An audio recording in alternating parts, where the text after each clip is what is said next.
Today we're delving into a wonderful topic. Have you ever felt like you're chasing after your dreams, only to find them elusive and out of reach?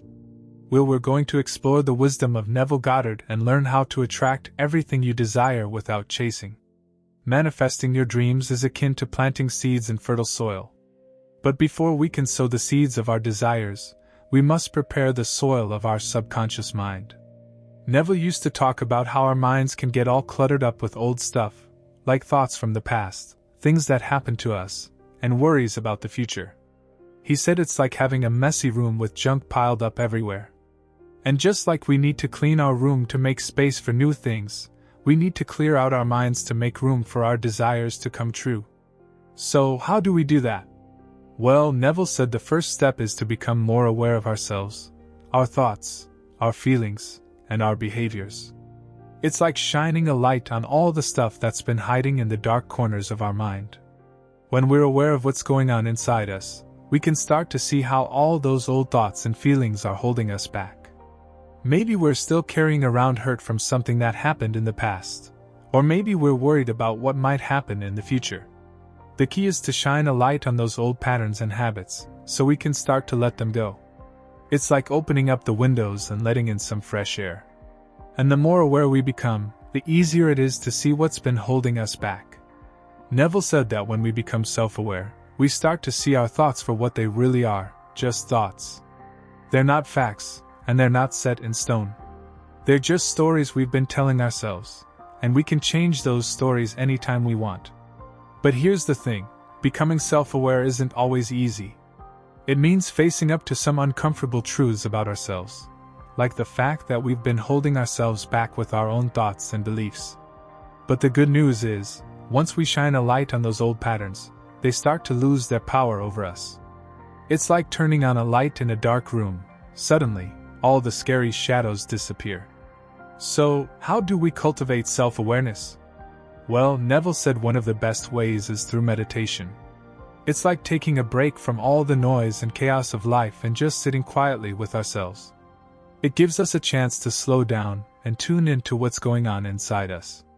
Another way to cultivate self-awareness is through journaling. It's like having a conversation with ourselves on paper, where we can explore our thoughts and feelings without judgment. And the more we write, the more we start to see patterns and connections between our thoughts and behaviors. Neville talked a lot about meditation, and he said it's like this superpower we all have to calm our minds and get in touch with ourselves. It's like taking a break from all the noise and busyness of life and just focusing on what's going on inside us. So, how does it work? Well, when we meditate, we sit quietly and pay attention to our breath. We let go of all the thoughts swirling around in our head and just focus on the present moment. It's like hitting the pause button on our racing mind. The cool thing is, the more we meditate, the better we get at it. It's like a muscle we can strengthen over time. And as we get better at meditating, we start to become more aware of our thoughts and feelings. Neville called this self-awareness, and he said it's like this magical key that unlocks all sorts of awesome stuff in our lives. When we're self-aware, we can see our thoughts more clearly and understand how they're affecting us. For example, if we notice that we're always thinking negative thoughts, we can start to change them. We can replace them with more positive thoughts that make us feel good. It's like flipping a switch from negative to positive. And the more we practice self-awareness, the better we get at it. It's like we become these super detectives, always on the lookout for negative thoughts that try to sneak into our mind. When we catch them, we can kick them out and replace them with something better. But here's the thing, meditation isn't just about calming our minds. It's also about connecting with something deeper inside us. Some people call it our inner wisdom or intuition. Whatever you call it, it's this inner knowing that guides us and helps us make better decisions. Neville said that when we meditate, we tap into this inner wisdom and get in touch with our true selves. It's like we're peeling away all the layers of doubt and fear and getting back to who we really are. So, how do we start meditating? Well, it's actually pretty simple. We can start by finding a quiet place to sit and close our eyes. Then we just focus on our breath, breathing in and out slowly and deeply. Neville had this amazing idea about how our feelings can actually change the world around us. It's like he said, when we feel happy or sad, that energy goes out into the world and affects what happens next. So, if we want good things to happen, we've got to get our feelings in check. Here's how it works. Our thoughts and feelings are like a team. When we think something, it triggers a feeling inside us. And that feeling sends out a signal to the universe about what we want. So, if we're feeling happy and positive, the universe picks up on that and sends us more good stuff. But if we're feeling sad or angry, the universe picks up on that too and sends us more of the same. That's why it's super important to pay attention to how we're feeling and what we're thinking. If we're feeling down or worried, we've got to change our thoughts to something more positive. It's like flipping a switch from negative to positive. One way to do this is by becoming aware of our thought patterns. That means noticing the thoughts that pop into our head throughout the day. Are they mostly positive or negative? If they're negative, we've got to change them. We can do this by thinking about things that make us happy or grateful. Another way to shift our mood is by doing things that make us feel good. That could be anything from going for a walk in nature to listening to our favorite music. When we do things that bring us joy, it's like we're sending out a big, happy signal to the universe. Neville also talked about the power of imagination in changing our reality. He said that if we can imagine something happening, we can make it happen. So, if we want to attract good things into our life, we've got to use our imagination to picture what we want. For example, if we want to find a new job, we can imagine ourselves getting hired at our dream company. We can picture ourselves walking into the office, meeting our new coworkers, and doing work that we love. The more vividly we can imagine it, the more likely it is to come true.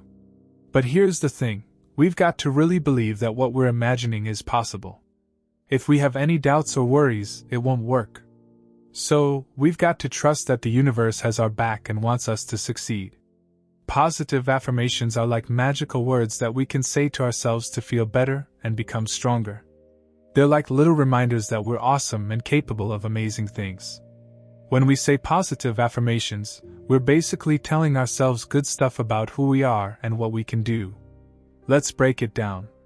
When we say things like, I am smart, I am loved, or I am capable, we're sending positive messages to our brain. It's like giving ourselves a pep talk or a high five. And you know what? Our brain listens to what we say and believes it. So, when we keep repeating these positive affirmations, our brain starts to believe them, too. Positive affirmations are especially helpful for boosting our self-concept. What's a self-concept, you ask? Well, it's like the picture we have of ourselves in our head. If we think we're awesome and can do anything, that's a positive self-concept. But if we think we're not good enough or can't do anything right, that's a negative self-concept. Now, here's where positive affirmations come in. When we say things like, I am worthy, I am enough, or I believe in myself, we're building a positive self-concept. Instead of feeling down or powerless, we start to feel strong and capable.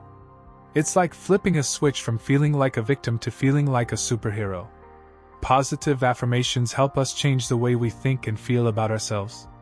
Instead of focusing on our flaws or mistakes, we focus on our strengths and potential. We remind ourselves that we're valuable, lovable, and capable of achieving our goals. Imagine you're climbing a mountain, and along the way, you start feeling tired or scared. That's when you pull out your positive affirmations and say things like, I am strong, I am brave, or I can do this. Suddenly, you feel a surge of energy and determination. You're ready to conquer that mountain and reach the top. Positive affirmations are like little seeds that we plant in our mind. The more we say them, the more they grow. And before we know it, they've blossomed into a beautiful garden of self-love and confidence. But here's the thing, positive affirmations only work if we believe in them. So when we say them, we've got to really mean it. We've got to feel the words deep down in our heart and soul. Now, let's talk about how to use positive affirmations in our daily life. One way is to say them out loud in front of a mirror. It might feel a bit silly at first, but trust me, it works. When we see ourselves saying these powerful words, it's like we're reinforcing them even more. Another way is to write them down and stick them somewhere we'll see them every day, like on our bathroom mirror or on our fridge. Every time we see them, we can say them out loud or silently to ourselves. We can also use positive affirmations as a tool to overcome challenges or negative thoughts. For example, if we're feeling anxious or stressed, we can say things like, "I am calm, I am at peace," or "I trust myself to handle this." It's like giving ourselves a mental hug and reminding ourselves that we're okay. Neville teaches us that how we see ourselves shapes our lives. It's like wearing a pair of glasses that color our perception of the world around us. If we see ourselves as capable, worthy, and deserving of our desires, then that's the reality we'll create for ourselves. Think of it like this: our self-concept is like the foundation of a house. If the foundation is strong and sturdy, the house will stand tall and firm. But if the foundation is weak and shaky, the house will be prone to collapse. Similarly, if we have a positive self-image, we'll build a life filled with success, abundance, and fulfillment. But if we have a negative self-image, we'll attract experiences that validate those beliefs. For example, if we believe deep down that we're not good enough or deserving of love, we'll unconsciously sabotage our relationships and push away opportunities for happiness. On the other hand, if we believe in our worthiness and value, we'll attract loving relationships and abundant blessings into our lives. Cultivating a positive self-image is essential for manifesting our desires. It's about recognizing our inherent worth and embracing our potential to create the life we desire. We must affirm to ourselves every day that we are capable, worthy, and deserving of all the good things life has to offer. Neville often emphasized the power of belief in shaping our reality. He taught that our beliefs act as a magnet, attracting people, circumstances, and experiences that align with those beliefs. So, if we believe in our ability to manifest our desires, we'll naturally attract the resources and opportunities needed to bring those desires into reality. It's important to be mindful of the thoughts we entertain about ourselves. Negative self-talk and self-limiting beliefs can hold us back from reaching our full potential. Instead, we must replace those negative thoughts with positive affirmations and empowering beliefs. For instance, if we catch ourselves thinking, "I'll never be successful," we can reframe that thought into, "I am capable of achieving my goals, and success is inevitable for me." By consciously choosing to focus on positive thoughts and beliefs, we're rewiring our subconscious mind to support our desires. Visualization can be a powerful tool for improving our self-concept. By visualizing ourselves as confident, successful, and fulfilled, we're programming our subconscious mind to align with those qualities. We can imagine ourselves achieving our goals, overcoming challenges, and living the life of our dreams. As we consistently visualize these positive outcomes, we'll naturally start to embody those qualities in our daily lives. Self-love and self-care are also essential components of cultivating a positive self-image.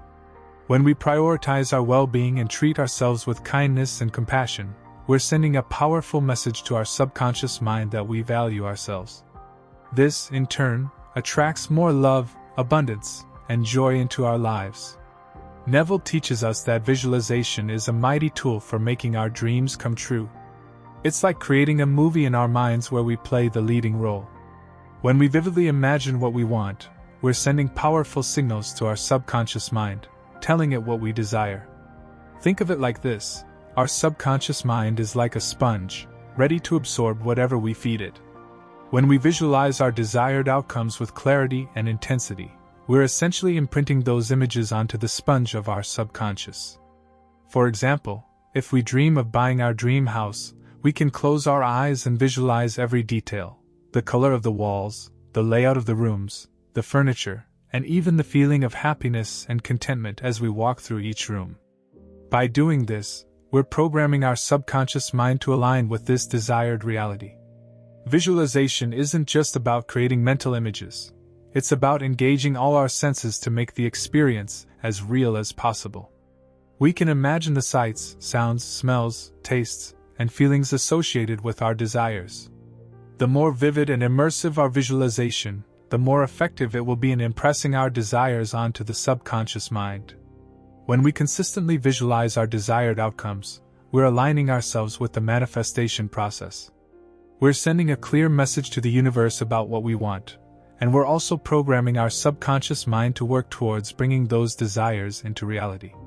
It's important to note that visualization isn't about wishful thinking or daydreaming aimlessly. It's about focused intention and deliberate creation. We must believe in the power of our visualizations and have faith that they will manifest in our lives. Neville often emphasized the importance of feeling as though our desires have already been fulfilled while visualizing. This is because our subconscious mind doesn't distinguish between reality and imagination. So, when we feel the emotions associated with our desires as if they've already come true, we're reinforcing those beliefs on a deep level. For instance, if we're visualizing landing our dream job, we should immerse ourselves in the feelings of joy, excitement, and gratitude as though we've already received the job offer. By embodying these emotions during our visualizations, we're signaling to the universe that we're ready to receive our desires. Consistency is key when it comes to visualization. Just like watering a plant regularly helps it grow, regularly visualizing our desires helps them manifest. We can set aside time each day to practice visualization, whether it's in the morning, before bed, or during a quiet moment in the middle of the day. Patience plays a vital role in making our dreams come true, Neville reminds us. He compares the process to planting seeds and watching them grow into plants. Just as seeds need time, care, and patience to sprout and blossom into beautiful plants, our desires also need nurturing and time to become a reality. When we plant seeds in a garden, we don't expect them to grow overnight. We understand that they need the right conditions, such as soil, water, and sunlight, to thrive. Similarly, our desires need the right conditions to manifest in our lives. Imagine planting a seed in the ground. You water it regularly, ensure it gets enough sunlight, and patiently wait for it to grow. You don't dig it up every day to check its progress. You trust in the natural process of growth and allow it to unfold in its own time. Likewise, when we set an intention or desire, we must trust in the process and exercise patience. We cannot rush the universe or force our desires to manifest before their time. Just like the seed needs time to germinate and grow roots, our desires need time to align with the energy of manifestation. Impatience can disrupt the manifestation process. It's like pulling up the seed to see if it's growing. It only hinders its growth. Instead, we must trust that our desires are taking root in the fertile soil of our subconscious mind and allow them to unfold naturally. Sometimes, we may feel discouraged when our desires don't materialize as quickly as we'd like. We may doubt whether our manifestations will ever come to fruition. However, it's essential to remember that everything happens in divine timing. Just as different plants take varying amounts of time to grow and bloom, our desires also have their unique timeline. Some may manifest quickly, while others may take longer. It's crucial to remain patient and trust that everything is unfolding as it should. Instead of obsessing over the timing of our manifestations, we must trust in the process and focus on maintaining positive vibrations. Like watering seeds, our positive energy accelerates the manifestation process. Neville used to talk a lot about how important it is to let go and trust that things will happen when they're supposed to. He called it surrendering to the universe's timing. It's like when we plant a seed in the ground. We can't make it grow faster by pulling on it or yelling at it. We have to trust that it will sprout when it's ready, and all we can do is water it and give it sunlight. In the same way, Neville said we have to trust that our desires will come to us when the time is right. We can't force them to happen by worrying or obsessing over them. We just have to let go and have faith that they will unfold in their own time. But surrendering isn't always easy. It means letting go of our need to control everything and trusting that the universe knows what's best for us. It means accepting that we might not get exactly what we want, but we'll get what we need. Neville said that when we surrender, we open ourselves up to all the possibilities that the universe has in store for us. It's like stepping into a river and letting the current carry us along. We might not know where we're going, but we trust that we'll end up exactly where we're supposed to be. And when we surrender, we release all the resistance and tension that's been holding us back. We stop fighting against the current and start flowing with it. And that's when miracles start to happen. But surrendering doesn't mean giving up. It means taking inspired action when it feels right and trusting that everything will work out in the end. It's like planting a garden and then sitting back and watching it grow. We do our part, and then we let nature take its course. So, how do we surrender? Well, Neville said it starts by releasing attachment to our desires. It's like holding a bird in our hand. If we squeeze too tightly, we'll crush it, but if we hold it gently, it will fly away on its own.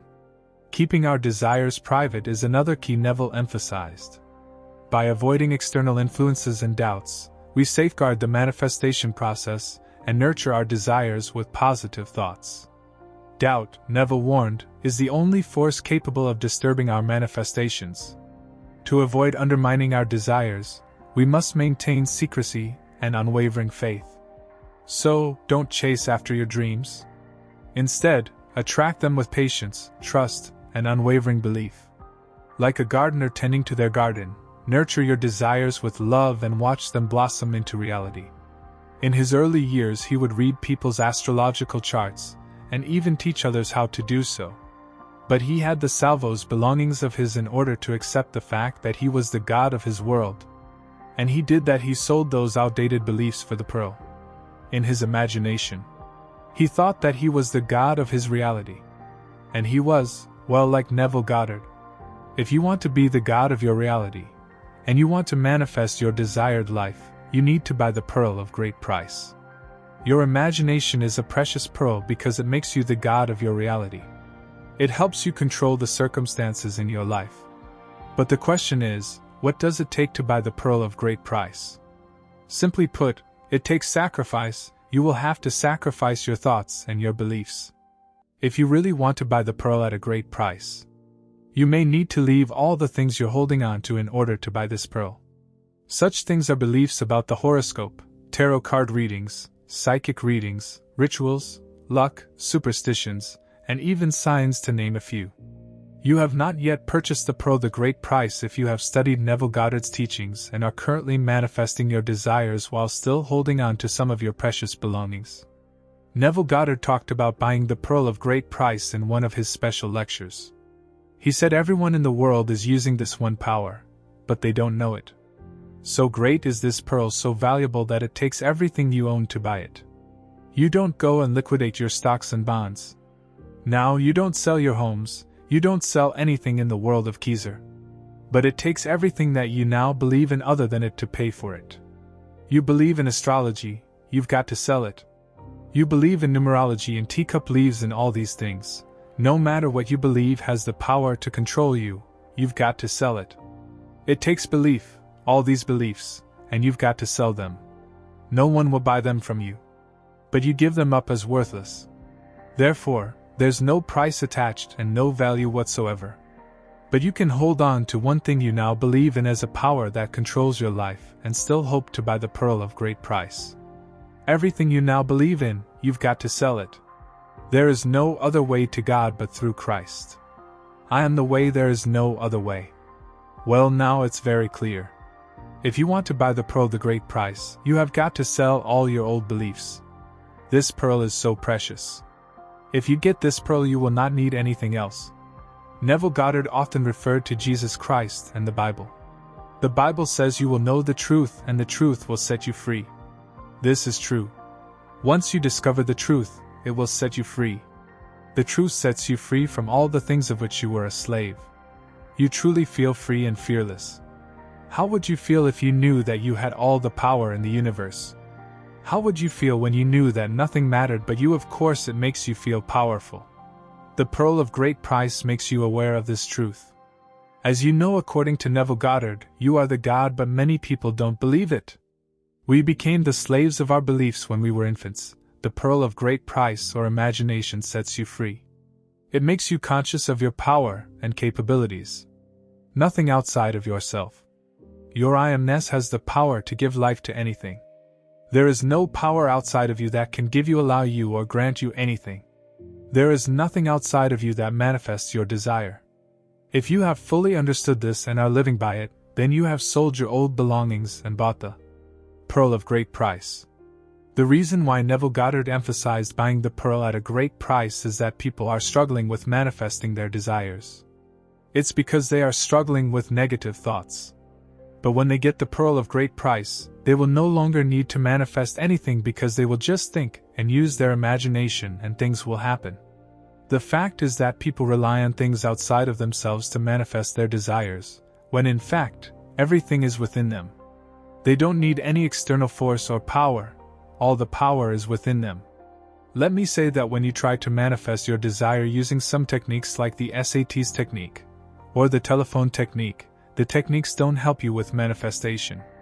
You use your own power to manifest your desires. The technique that you're practicing helps you use your power in an effective way. So if you think that the technique you were using to manifest your desire will help you manifest or is the only way to manifest, you are thinking wrong. And it is a sign that you haven't yet bought the pearl at a great price. It is you who manifests, not the method you are using. You are simply assisting yourself with the technique. Keep this in mind as you manifest. The power lies within you. You manifest, not the methods that you apply. Even in the manifesting community, many people look for help from a tarot card reader or healer. People also believe in some signs. But I want to tell you that when you believe that anything outside of you can make you happy or sad, can help you in any way or can harm you, you're actually showing your own ignorance. You haven't yet understood your own power. The power of the whole universe lies in your thoughts. There is no universe, there is no world. And there are not any people living in that world. The whole universe lies in your imagination, because you can't think beyond it. So is your wonderful imagination that creates things. It is your own beautiful image that is the source of your reality. When you realize the power of your imagination, you become unstoppable. When you realize that only you have the power to act, you become fearless and courageous. But if you look for help from some force or something outside of you, it means you haven't yet realized the power of your own imagination. You continue to put more faith in the things around you than in your own God. You think that you would feel better if someone or anything could just offer you a sign and answer or some hope. If this is where you were at the moment, don't beat yourself up. That's okay, you are where you are. In our spiritual journeys, we've all been there at some point. However, if you want to take full advantage of this power, I suggest that you start saving now to buy that pearl at a great price. But since that pearl of great price can't be bought with money, what do you have to say for now? Indeed, you can't buy that pearl of great price with money. But you have to sell every belief. You have to leave behind all of your old beliefs. You have to get rid of all the negativity. You think that you can manifest your desires while believing that you are God and asking others for help. Of course not. When you believe that you are God, you don't need help from anyone else. If you believe that someone else can help you manifest your desire or that someone is more powerful than you, then you will manifest all the things you don't want but not your desire. Manifesting your desires requires you to believe in the power of your imagination. If you have some doubts, you will manifest the life based on those beliefs. We can't believe that we are the whole world pushed out at the same time, blame that same world for what happens to us. Desire things can only be manifested when you believe that you are the God of your reality. Once you believe this, you get the pearl of great price. And using that pearl, you manifest all the desire things in your life. If for now you feel unhealthy, it can be changed by changing your consciousness. If now you feel that you are poor, you can become rich just by changing your thoughts. You have to jump into that state. Because once you're in that state, there's no power on earth that can stop your desire from being yours. Once you are in such a state, you are your desire, since it was never separated from you in the first place. Although you do in fact experience each thought, they don't necessarily reflect the reality of the outside world. Your thoughts are typically just fiction you make up for yourself to explain how the world works. Everything depends on how you see the world. You can become happy just by changing the thoughts that are making you sad. You have to have thoughts that can make you happy if you really want to be happy. We see the world using our imagination and thoughts. If we believe that the world is a good place to live, we will experience good things in our lives. And on the other hand, if we believe that the world isn't a good place, we probably will experience bad things in our lives. According to Neville Goddard's concept of I amness, you are everything. You are everywhere. You are God, because you are the creator of all the things and circumstances around you. So that's why your consciousness has more power than things. Your awareness and consciousness matter more than other people's opinions. Neville Goddard says that if you can hold it in your head, you can hold it in your hand. So the best advice is to have positive thoughts in your mind so that they can bring happiness, money, peace, and satisfaction into your life. If you have negative thoughts, you will experience pain, anxiety, depression, and financial problems. Each of your thoughts has to be manifested. So be wise and have positive thoughts, especially about your desires, and use positive affirmations if you truly want to manifest them. You don't suffer from diseases. You don't suffer pain. You don't suffer from financial problems. You don't suffer from joblessness. You just suffer your thoughts. Your thoughts can bring happiness or sadness into your life. They make you poor or rich. But the choice is yours. I hope I was able to deliver a good analysis of this concept by Neville Goddard.